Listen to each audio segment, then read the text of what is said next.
because I was always scared. Yeah. And see, some of you are still scared. Yes. But you have a right to be touched. You have a right to be loved. You have a right to come. Yes.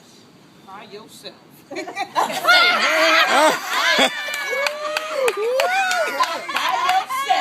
yourself. Boys word. Say it. By yourself. Reclaim your sexuality. Reclaim your femininity. Reclaim who you are, whether you like men, women, or both. You have a right to be loved. And for some of us, we don't feel that we deserve love because we've been infected with the virus. But guess what? This is a chronic disease. None of us are dying. No. We're living. We're living. Yep. But if you don't let go, whatever it is that's boggling you down, see, HIV for some of us is down here as a problem. Substance abuse, relationships, children, housing, poverty, crazy ass in-laws, all of that.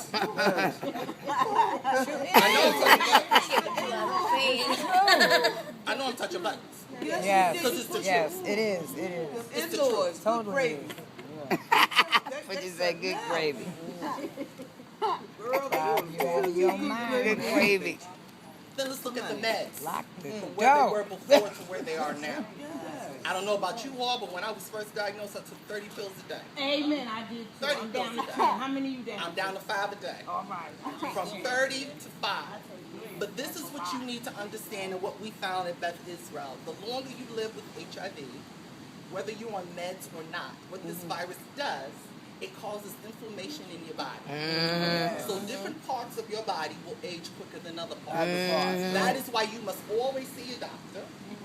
For many women, sometimes the symptoms you confuse with female issues. It may not be menopause, it may be the meds. It may not be a regular yeast infection, it may be the virus. You must get a breast examination consistently. You must get a colonoscopy consistently. Absolutely. You have to That look at last your week. sodium intake. You have to look at your weight and your diet. One of the reasons why I became a vegetarian for me is that the AIDS virus caused my intestines to develop all types of problems. In my 20s, I didn't understand, but now I know better. So for me, I had to readjust my eating habits. When I was first diagnosed, I went from a 31-inch waist to a 30-inch waist in 2 months and was almost 200 pounds. Because back then, the fatter you are, the healthier you were. Yeah. And I told my doctor something wrong with me, because see, sometimes doctors, they just go by what they think, but we go by what we know. You have to realize and understand that every time you see your physician, you are a consumer, and they are getting paid because of you. Yeah. Do not let anyone talk at you. Let them talk with you.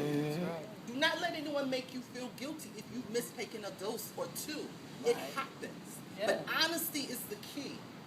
You have to realize that if some of you are relapsing or will relapse or have relapsed, you can still pick up the pieces. Not the crack pipe, but the pieces.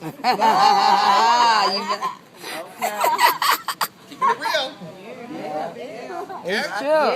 Yep. We know that women usually respond to treatment through emotions. We know that women are empathetic. We know that women sacrifice. We know that women give and give to the point where they give their T cells and collect a high viral load. We know that women are mothers and sisters and caretakers, but who's going to take care of you ladies when you are sick?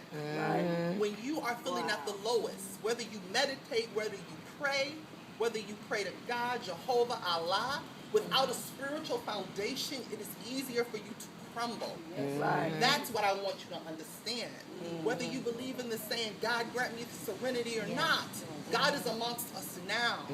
We are a testament to our ancestors who have endured so much. And it kills me when I hear people talk about my sisters.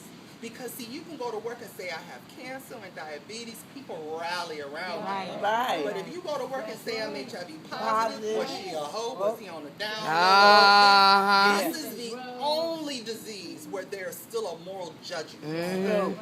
That is why I tell people, it's easy for me to speak about it, but for others, it will make or break your life. It will make or break you and your relationship with whoever. This is a stigma. Yes. This is why I speak the way I do in Columbia and Rutgers, because I don't care what they think. Right. But that's for me. Yeah. Because, see, everybody cannot be behind a microphone. Yeah.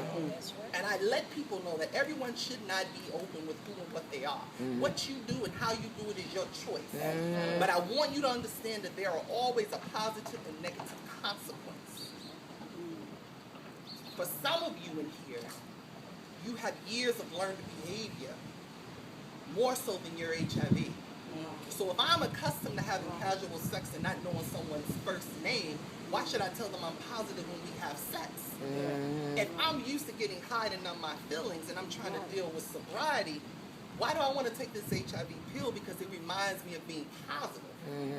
If I'm taking care of my kids and they're crying, and I was out there getting high for 10 years, I'm not going to the doctor today. I'm going to take care of this crying baby. See, that's a struggle for some of you. Why am I still with this man when not only he beats me, he reminds me that I'm positive and don't want to touch me when the nigga infected me? Yeah. Beat his ass. Well, I did. And like, what? yes.